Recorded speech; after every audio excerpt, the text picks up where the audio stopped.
तो आज हम स्टार्ट करते हैं फार्मास्यूटिकल एनालिसिस यूनिट 1 के नेक्स्ट टॉपिक पे हम स्टडी करेंगे, जिसमें कि हमने हमारी प्रीवियस वीडियो में ऑक्जेलिक एसिड सॉल्यूशन के बारे में स्टडी किया था और इसमें हम सोडियम हाइड्रोक्साइड सॉल्यूशन के बारे में स्टडी करेंगे।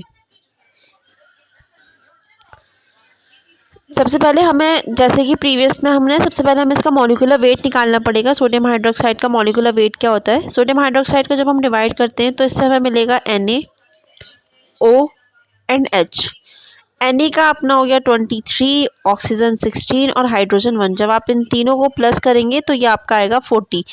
तो इसका सोडियम हाइड्रोक्साइड का मॉलिक्यूलर वेट कितना हो गया? 40। अब नेक्स्ट मैंने दिखाया normality. Normality is equals to molarity as it is monotropic. ये मोनोट्रॉपिक है, मोलैरिटी इक्वल्स टू नॉर्मेलिटी होगा।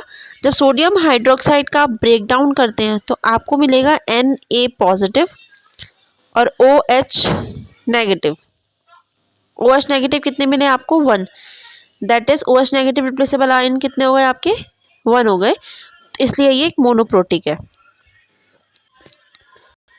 अभी मैंने मॉलिक्यूलर वेट आपको बता दिया कैसे निकलेगा। उसके बाद है हमारा नेक्स्ट, सबसे पहले मोलैरिटी। आपको एग्जाम में, लैब में कहीं भी मोलैरिटी निकालने के लिए बोला जाएगा तो आपको मोलैरिटी सिर्फ एक नॉर्मल तरीके से, मोलैरिटी को हम कैपिटल M से डिनोट करते हैं। मोलैरिटी को कैपिटल M से डिनोट किया। Molarity is equals to number of moles of solute upon volume of solution in litre. अब वॉल्यूम ऑफ सॉल्यूशन जो हो गया वो 1000 ml हो गया हमारा, और number of moles of solute मैंने आपको बताया था प्रीवियस वीडियो में भी कि mass given upon molecular weight लिखते हैं।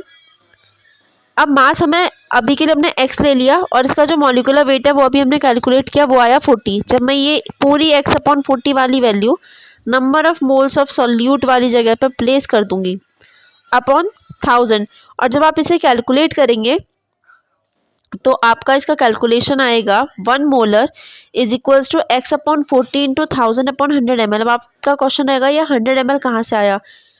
हम एक 100 ml का में डिजोल्व करेंगे उसे, हम 100 ml के लिए प्रिपेयर कर रहे हैं। आपको लैब में बोला जाएगा one normal solution for 500 ml के लिए या 1000 ml के लिए, तो इस अकॉर्डिंग आपका यहाँ 100 ml हो गया ये।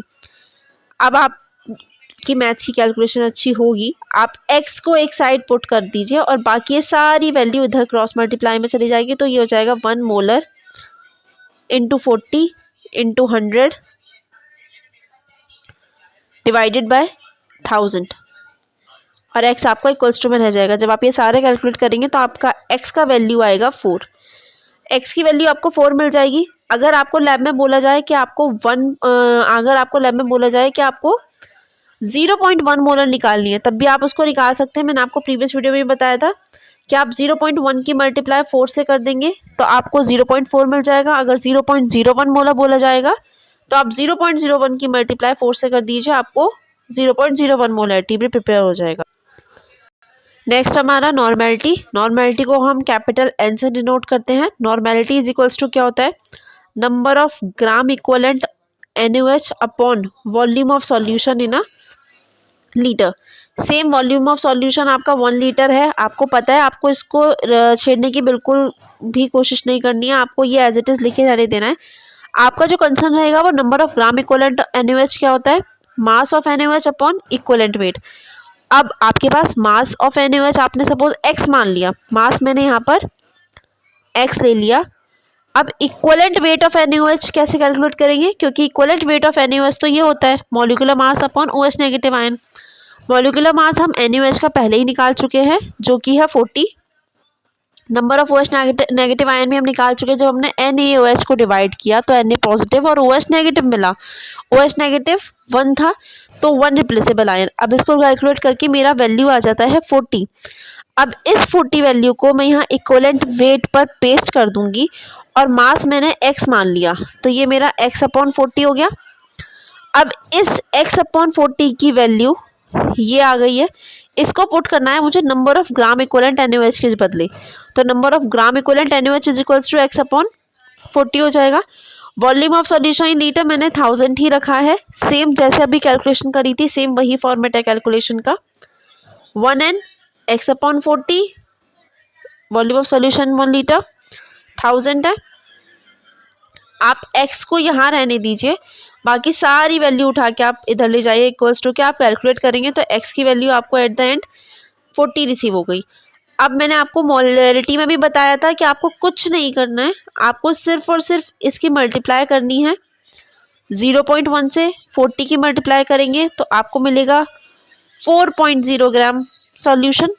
जब 0.01 की मल्टीप्लाई करेंगे 40 से तो आपको आंसर मिल जाएगा। सेम इसी तरीके से आपको 1 नॉर्मल ही निकालना है, 1 मोलर ही निकालना है, बाकी सारी कैलकुलेशन आपके लिए इजी हो जाएगी करनी। अब आप कैसे, आपको लैब में बोला है preparation of 0.1 normal sodium hydroxide. आप 4 ग्राम आपने कैलकुलेट कर लिया था अभी सोडियम हाइड्रोक्साइड आपको कितना वे करना है।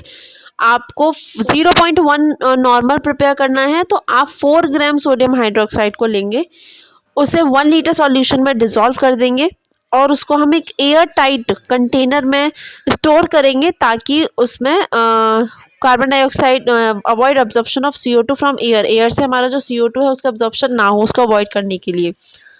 इसका स्टैंडर्डाइजेशन कैसे करेंगे, सेम एज इट इज जैसे प्रीवियस वीडियो में एक्सप्लेन किया था।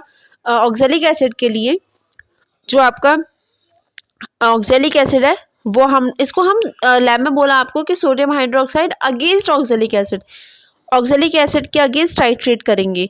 तो आपका जो टाइट्रेट वाला पार्ट होता है जिसके अगेंस्ट आप टाइट्रेशन कर रहे हो वो आप किस में लेते हो, आप वो उसको कोनिकल फ्लास्क में करते हैं। जो आपने सॉल्यूशन प्रिपेयर किया है, सोडियम हाइड्रोक्साइड प्रिपेयर किया, आप उसे ब्यूरेट में फिल करेंगे। उस कोनिकल फ्लास्क में आप ऑक्जेलिक एसिड फिल करेंगे। ऑक्जेलिक एसिड में आपने फिनोप्थलीन इंडिकेटर की 2 से 3 ड्रॉप डालनी है।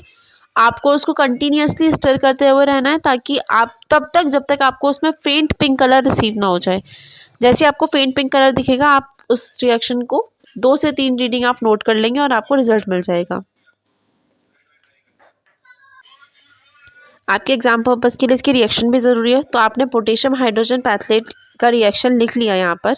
जब आप इसकी सोडियम हाइड्रोक्साइड के साथ रिएक्शन करवाएंगे, सोडियम हाइड्रोक्साइड के साथ, यहाँ से K और यहाँ से H रिमूव हो जाएगा और सॉरी यहाँ से COK के रहेगा, यहाँ से H रिमूव हो जाएगा, वाटर के 2 मॉलिक्यूल्स निकल जाएंगे इसमें से और ये Na पॉजिटिव जाके इसमें अटैच हो जाएगा, दैट इज COONA हो जाएगा और वाटर के 2 मॉलिक्यूल्स मिल जाएंगे। आपका फाइनल रिजल्ट होगा। आपको अगर एग्जाम पर्पस के अकॉर्डिंग है तो आपके लिए रिएक्शन ज़रूरी है। रिएक्शन क्या होता है, सिर्फ मार्क्स स्केलिंग वाला पार्ट होता है, तो आपको रिएक्शन नोट करनी है।